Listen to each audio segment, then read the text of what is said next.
Just a short introduction of Mr. Stephen Heifetz. Prior to joining Stepto, he is currently the partner of Stepto & Johnson's LLP. He served in the Department of Justice and the Department of Homeland Security, as well as the Central Intelligence Agency. And in his most recent government position, he served as the Deputy Assistant Secretary and Acting Assistant Secretary for the Office of Policy Development at the Department of Homeland Security. Thanks very much, Dietrich. So, and thanks to all of you for coming out on a nice Saturday. I'm going to focus here on Chinese investment and national security, and really we're at that intersection where the rubber meets the road is the Committee on Foreign Investment in the United States, or CFIUS. I served on the committee for about 4 years. It was very interesting work, and have remained involved in that practice while at the law firm. It's a terrible name for a committee, by the way. I'll spare you the various CFIUS jokes, but my wife cringes every time I talk about what the work that I did. The committee operates against a backdrop of U.S. open investment policy. This has been, the U.S. open investment policy has been the policy of the United States for a very long time.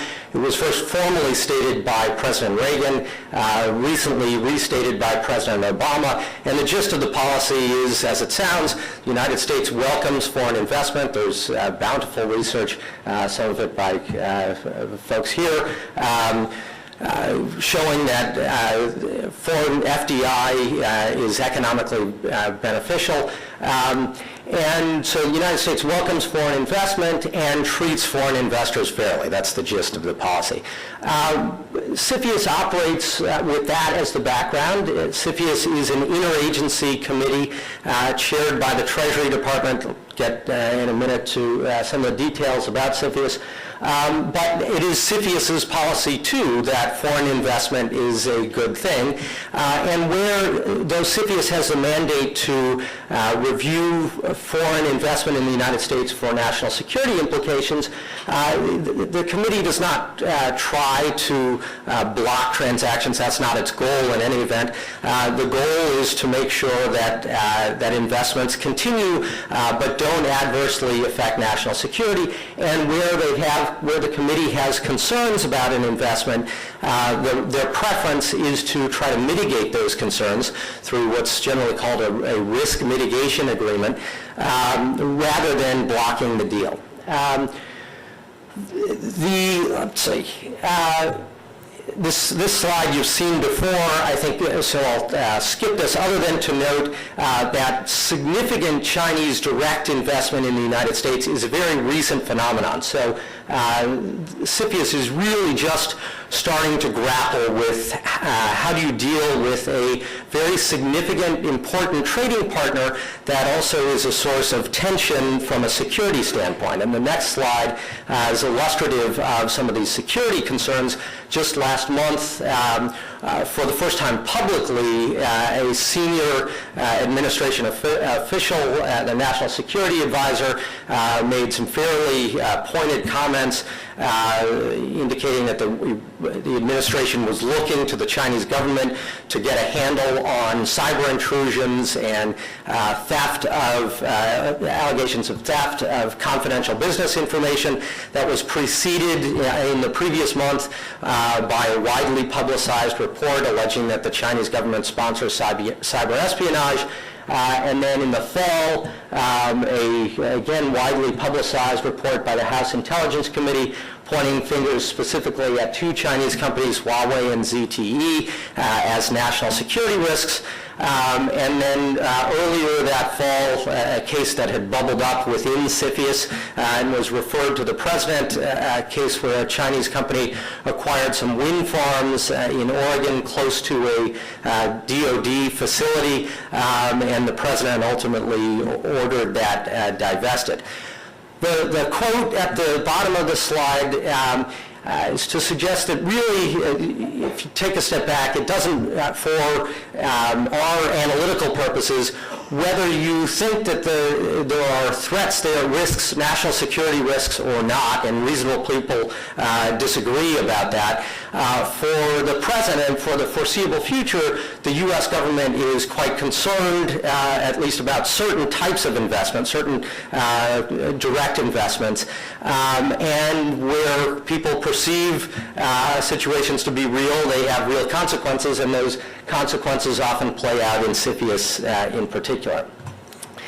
What is CFIUS? Again, it's an interagency committee, meaning that there are multiple U.S. government agencies that participate in reviewing foreign investments. The committee is chaired by the Department of the Treasury. On the security side of the aisle, that is the agencies that are really zeroed in, that are sort of hawkish and focused on U.S. national security, it's largely the Department of Homeland Security, the Department of Defense, and the Department of Justice. To some extent, depending on the deal, the Department of Energy can be either security-focused or more focused on the pro-trade and investment side. The Department of State typically is a booster on the trade and diplomacy side. The Department of Commerce, the U.S. Trade Representative, and these agencies sit down and they review, representatives from these agencies sit down on at least a weekly basis in person, and then there's a lot of communication that happens outside of those meetings, and they go over each of the deals that are in front of them.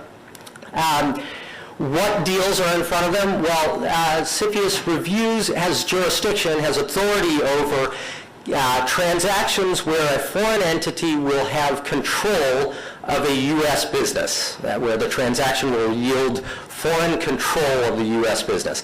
Now, from a CFIUS perspective, a U.S. business is any business that has operations in the United States. Doesn't have to be incorporated in the United States, doesn't have to have a U.S. parent. In fact, one of the most famous or infamous CFIUS cases in the last decade was the Dubai Ports World case, not a Chinese acquisition, but a UAE state-owned, well-recognized, well-respected ports management company that acquired a UK company called Peninsula and Oriental Steam Company. That company had a subsidiary, North American subsidiary, that ran ports in major U.S. cities. So it doesn't have to, the point is, it doesn't have to be a U.S. parent. If it has operations in the U.S., that is a U.S. business from CFIUS's perspective. What is control? Control is very, very broadly defined by CFIUS. Even less than 10% equity stake can be control. What CFIUS is asking with its control test is, does the foreign entity, at the end of the day, have the ability to cause a company or influence a company to act in a particular way, or to prevent a company from acting in a particular way? So veto rights or voting arrangements that will, in effect, enable the foreign entity to prevent a company from doing something, that will constitute control from CFIUS's perspective. Now, so any transaction where a foreign entity could exercise control is a covered transaction, meaning CFIUS could exercise its authorities, but they don't exercise their authorities over investments typically in a candy manufacturer or a blue jean company. They are concerned with transactions that touch national security. A long time ago, that was more narrowly understood to be largely defense companies. In the last 10 to 15 years, the aperture has broadened significantly so that it's far more than defense companies. Transportation infrastructure, biotech, certainly any telecom, high tech. You have to think very broadly about what U.S. from the perspective of transacting parties. Got to think broadly about what might U.S. government be concerned about from a national security perspective. Still, relatively small percentage of FDI, particularly by dollar volume, is reviewed by CFIUS. Historically, it's been roughly 10%. There is no requirement to file a case with CFIUS, to file a transaction with CFIUS. In the first instance, it is left to the transacting parties to decide for themselves whether their transaction results in foreign control and touches national security. But there are some fairly significant incentives to be careful about that, particularly today. First, the President has statutory authority to block a transaction or to unwind a deal once it has occurred. So in some sense, CFIUS is a safe harbor, a friend to the business community, because you can go and get your transaction approved by CFIUS in advance of closing, and then the transaction is insulated from interference from the executive branch. And virtually all cases are ultimately approved by CFIUS. We'll get to some stats about that in a little bit. Further incentive to file is that CFIUS has authority to file a case itself if the parties have not and they decide that there's a real concern there. When that happens, and it has been happening increasingly frequently, it used to be a rarity, and it now happens quite regularly every year, that's very bad news for the transacting parties, because it means CFIUS thinks there's a national security issue. They're going to presume that the parties have sought to evade a national security review, so the parties are getting off on a bad foot with CFIUS. And further, since the deal typically is done by that time, it's much harder to arrange a mitigation agreement to address the U.S. government's concerns. So transacting parties have to think very carefully, does the transaction touch on national security? A couple of comments on this slide. There are a few drivers of the number of filings which are in blue. First and foremost, it's the economy. It's the amount of M&A activity. So this roughly tracks how well the U.S. economy is performing. See the dramatic drop-off with the recession and then the recent uptick. And then the further driver is, for the blue bars, is how much CFIUS is on the radar screen as a body for deal lawyers. And so part of that growth, 2005, end of 2005, was the Dubai ports flap. That was all over the press. So you had a combination of growing economic activity and CFIUS very much on the radar screen. And then, so you have the drop-off and then growing economic activity, and also CFIUS, again, emerging on the radar screen, particularly because of recent cases involving Chinese investment that have gotten a lot of press. Most recently, the Sino-US deal, the A123 Wangsheng deal, the Rawls case, which I mentioned before, which was the presidential order of divestment. So the red bars there, and this is important for people involved in deals. It used to be that CFIUS finished up most of his cases. CFIUS makes an initial decision about a case 30 days after a deal has been filed with it. And in most of the time, still most of the time, they say after 30 days, we're done, we don't need anything further, thanks very much. It used to be very rare, when CFIUS needs additional time, they say, okay, we will proceed to an investigation. An investigation really is just an extension. It's a statement by CFIUS, we need more time to look at this.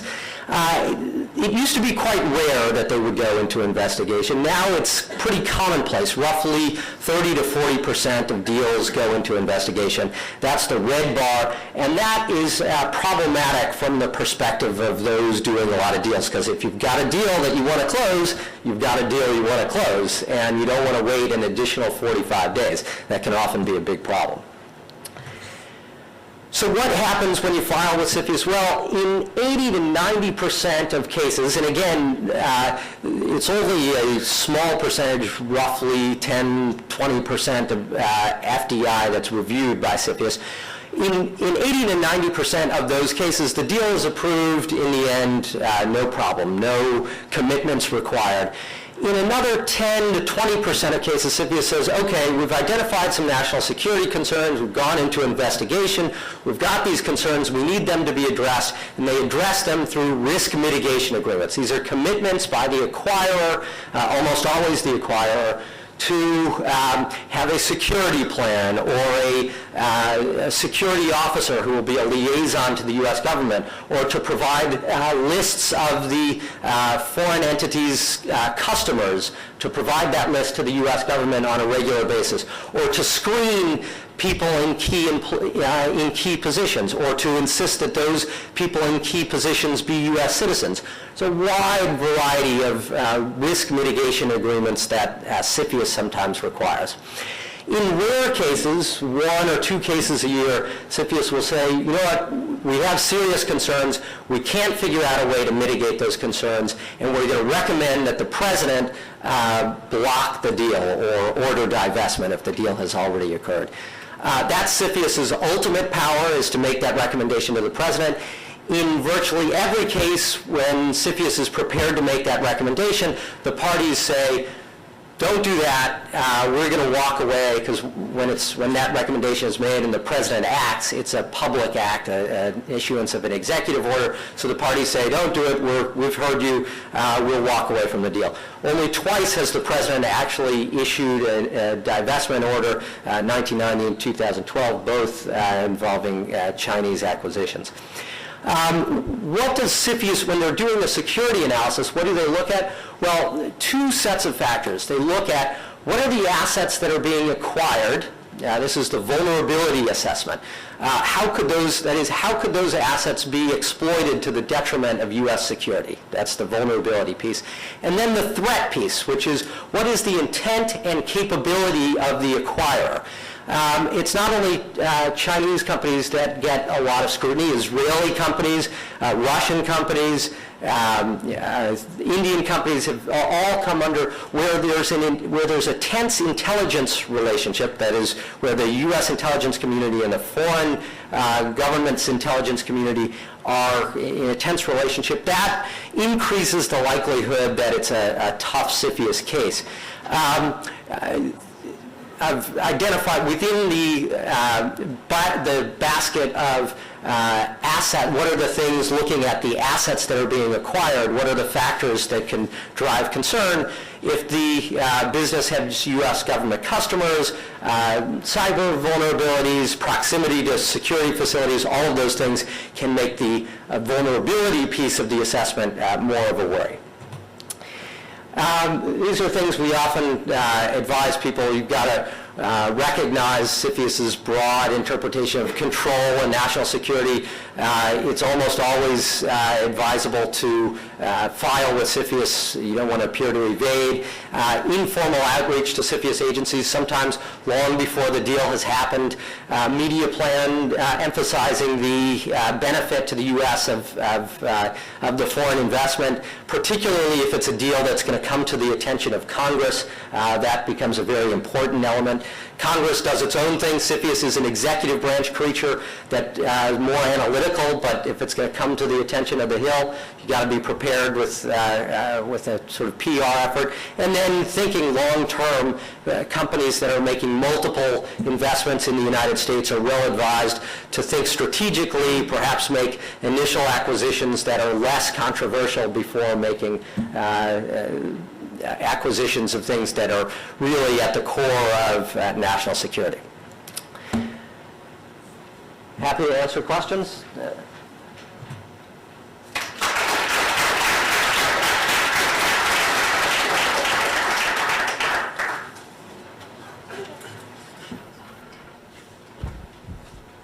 We will now open the question and answer session, and we will request Professor Fujin to start it, possibly with any question he has for the panelists, and also with a short comment you might possibly have on the presentations we've had. And for those who don't know who Professor Fujin is, he is the Professor of Political Economy and Executive Dean of the School of Government at Peking University. And he's also the author of Institutions and Investments, Foreign Direct Investment in China During an Era of Reform. A very brief statement first, sort of to give a conceptual framework that I have about potential outflows of Chinese capital.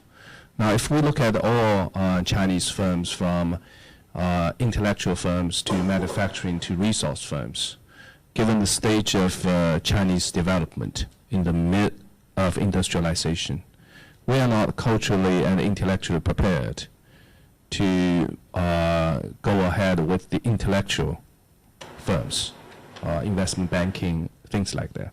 Manufacturing, given the stage of development, we continue to be a labor-intensive economy. So for a long time, China will be center of manufacturing. So what is left is resource-based firms. It's probably not for strategic consideration. It's an economic logic, and the data sort of support that. So it's even in the United States, it's resource-based, oil, gas, and things. Now, my question with that, my question is about the assessment of national security. National security, from the perspective of the United States, is that if we want to be secure, we need to lead in terms of the technology advantage vis-a-vis other countries for a number of years, say 5 years. For the Chinese side, to close that gap, you gain security on the Chinese side. And from the perspective of the United States, you lose on that. So for China's foreign potential foreign investment intended to close that gap, logically, it will be perceived as a security risk. And you mentioned investment from other countries like India. Suppose there is the same investment from UK, countries like UK, Canada. Do you see that as a national security risk, or laying the background, you sort of come up with the two categories of countries first? Countries like countries like Canada, countries like UK, and then countries like China, India, those who are in the business of catching up.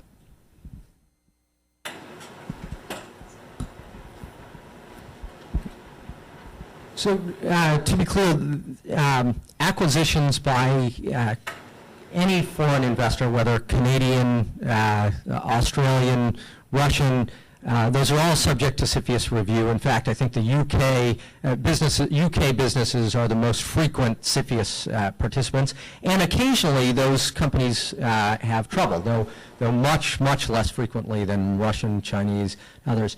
The national security, the threat picture, it tends not to be so much focused on staying ahead and ensuring that there is that gap. That is not usually CFIUS's focus in doing their threat assessment. What they tend to focus on is whether the foreign entity has the intent and capability to use the assets in a way that's detrimental to U.S. security in a more direct fashion. So typically with Chinese companies, the concern is ties to the Chinese government and to the PLA and the use of assets for espionage in particular, as opposed to closing technological gaps. So it is often, lots of Chinese deals go through CFIUS successfully. It happens all the time. And cases where you don't see high concerns about those links to Chinese government and assets that can be used for espionage tend to go through, even if they're transactions where you might say this would help China close the gap. So I don't think it's a zero-sum situation in the way some might suggest. Just two very quick comments that come up from our research. On your comment that China as a whole is not ready yet to do those really high-tech transactions, I think That's probably true for the most part of China, but at the same time, we see companies like Huawei or Alibaba, Wanxiang is certainly also a case, that are very much at the cutting edge of technology and that are competitive in a global sense. And I think that's where also some of those tension points arise. And then in terms of technology investments, I think it's important that we distinguish between different degrees of technology, and what they're really targeting in the U.S. in our view is not so much those companies' societies, not so much the cutting edge of technology, but it's technological capabilities that we would consider sometimes as sunset industries already. So we see Chinese companies acquiring printing press makers, which in the US is very much a declining industry, but for China it still has a great value because the newspaper market is still expanding. Or take the recent Wanda AMC transaction, movie theaters. Not many private equity firms would invest in movie theaters in the US, but in China it's such a fast-growing market that's a lot of value, and that's what acquisitions are about, unlocking value. So I think it's important that we distinguish different forms of technological assets, and so they're not really targeting the most advanced biotech patents, but it's really about fairly basic technological innovation capacities, I think. Okay, we'll start with Andrew.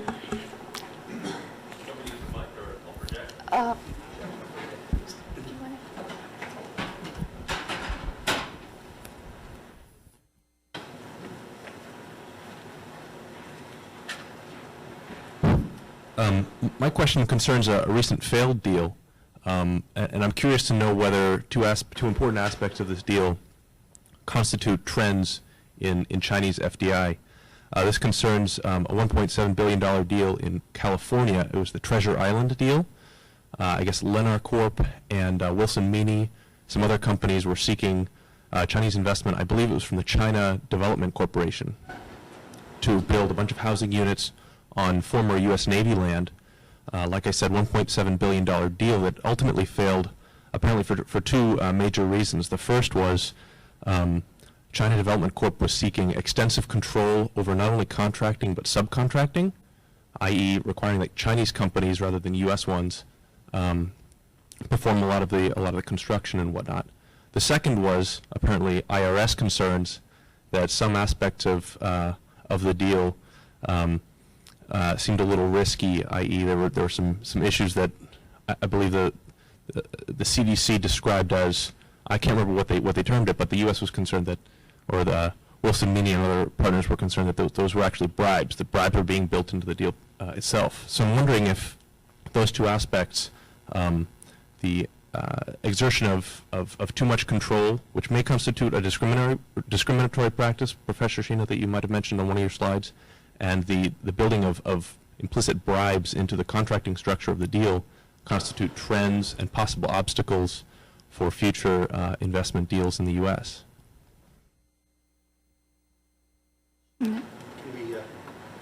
If you want to just comment shortly. Yeah, great. Well, I don't know specifically the deal. I don't know if it's the China Construction, if it's the China Development Bank, or who the deal it is. But that's actually of the China Development Bank, that's actually very typical of their lending practices in Latin America, where they would require sourcing and other kinds of things.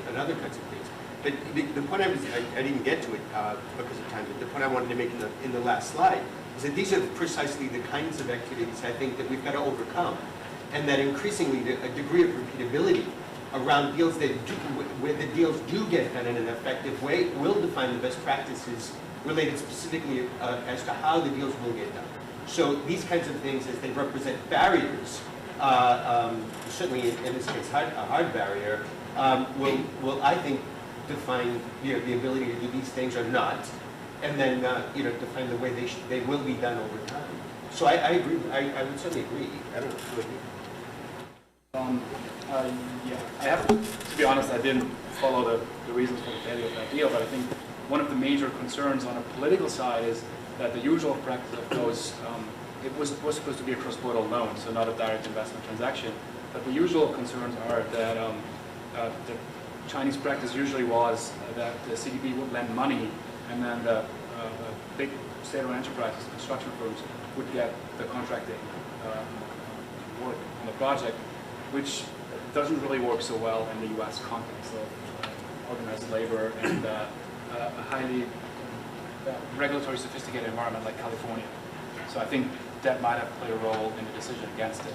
On the IRS bribe side, I didn't really follow that strain, but that goes back to my last point that there are regulatory issues. That if you are a partner on the US side, you have a Chinese company that wants to work with you, you got to be sure that they can be held accountable. That there's things like the Foreign Corrupt Practices Act, that those corruption patterns, if they arise, are prosecuted and fought. And I think there's still a case to be made that China has to catch up on a lot of those things when it comes to empowering its companies not just to do trade, but to really operate globally. And I think that's what I meant with institutional gap. That there need to be a lot of reforms in corporate governance and institutions to provide that first-class institutional environment for Chinese companies expanding. We have very limited time, so we'll probably take a couple of questions together. We can start with Abhishek. My question is to Stephen. What do you see the possibility of CFIUS moving from the perspective of analyzing deals from the perspective of national security issues to moving from that perspective towards more protectionist perspective, as in blocking deals as regards to protectionist measures is concerned? Just very. Should we just take one more question and then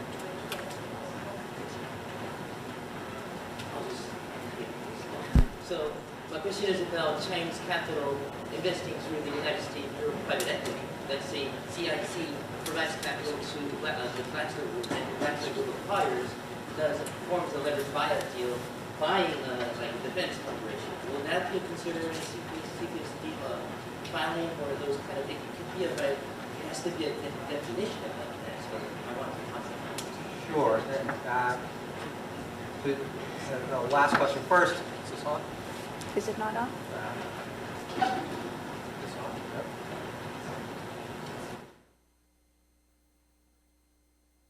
Well, the last question first. CFIUS really looks at the substance of the transaction and not at the form. So you're going to ask, are foreign investors, whether Chinese, French, Canadian, are foreign investors at the end of the day in a position to control the company? And if the answer is yes, CFIUS will decide it has jurisdiction, whether that's through private investment, whatever it is, whatever the form. The question is a substantive one.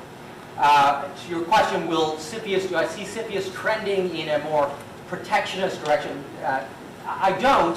I think you certainly see protectionist flare-ups on the Hill quite frequently. And that's why when we counsel companies, we tell them, in some cases, you're going to have to think both about CFIUS, which is a more analytical process, and about protectionist issues on the Hill. You may want to talk to the representatives and senators whose constituents are being affected and doing that. So that happens from time to time. I think Chinese companies in particular have become a lot more sophisticated about dealing with the Hill. But I don't see CFIUS trending in that direction. I think they do a pretty good job virtually all the time.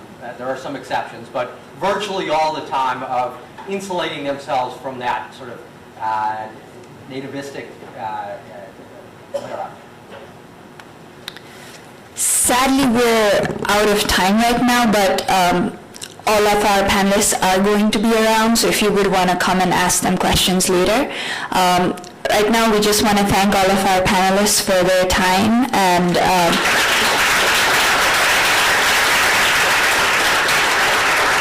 we will now have Phillips with the closing remarks, right? Yeah.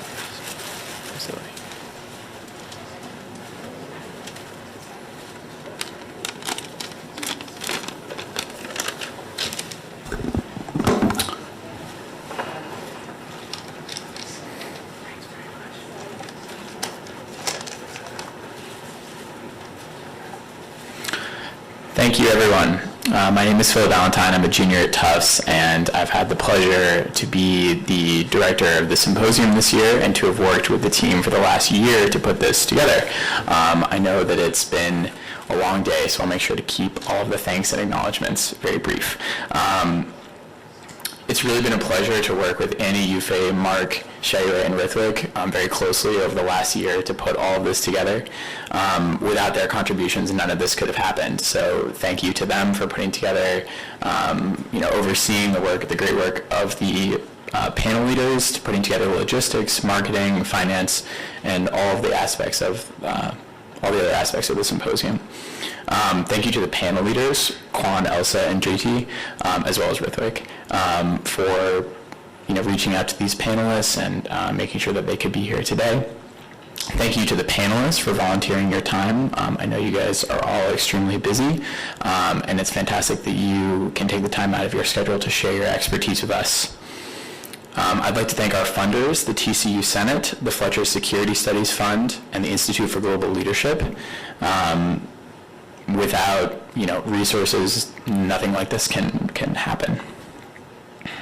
And finally, thank you to everyone who showed up to make this conference a success, and thank you to all of the undergraduates and graduates who have worked very hard in sort of doing the legwork for the symposium, picking up speakers, taking photos, doing registration, and things like that.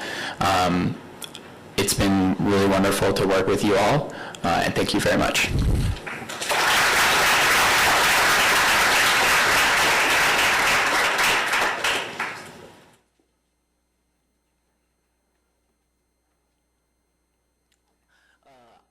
I really thank Philip for giving me another opportunity to give another closing remarks. Philip, throughout the year, you have done extraordinary work in organizing the entire team. Without you, the leadership team, even though we are collective, we do have a collective leadership, but without you, it's not possible for us to have this wonderful conference. I think Phil has already given most part of what I want to say, but I want to, as a Chinese student, I really want to emphasize one thing. For those of you who come to our first day, Professor Dappers says I have one quote from Professor David Dappers. He says that countries don't trust each other, but people do. In our team, there are almost equal number of students, Chinese students and American students, as well as students from other part of the world. We share excitement, we share sorrow, and we both learn a lot. So many people draw comparison between China-U.S. relations with China with Soviet relations during the Cold War. I don't have a stake on on this discussion, but what I want to say is, for the cooperation between Chinese students and American students, that's never happened during the Cold War between Soviet and the U.S. So I think the theme of this conference is trust. I think we are building this trust. Thank you.